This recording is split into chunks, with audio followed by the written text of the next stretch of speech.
Hello friend, मैं कुसुम राय। मैं अपने यूट्यूब चैनल पर आप सभी का स्वागत करती हूँ और मैं एक हवन गीत सुनाने जा रही हूँ। अगर आप लोग को अच्छा लगे तो लाइक सब्सक्राइब करना। हवन होला हमरे आंगनवा, सखी हो तनी मंगल सुनाए दा।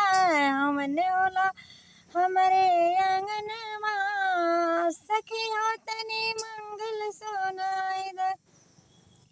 ओहि रे हावनिया में शंकर जी, ओहि रे हावनिया में विष्णु जी आए। ओहि रे हावनिया में विष्णु जी आए। लक्ष्मी के होला दर्शनवा, सखी हो तनी मंगल सुनाए द। लक्ष्मी के होला दर्शनवा, सखी हो तनी मंगल सुनाए द। हवन होला हमरे आंगनवा, सखी हो तनी मंगल सुनाए दा।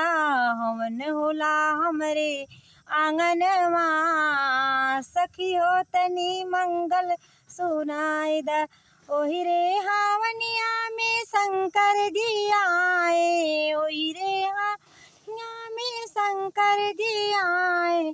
गौरा के होला दर्शनवा, सखी हो तनी मंगल सुनाए दा। गौरा के होला दर्शनवा, सखी हो तनी मंगल सुनाए दा।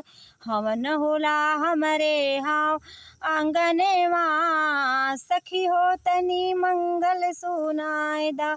ओहि रे हावनिया में राम जी आए। ओहि रे हावनिया में राम जी आए।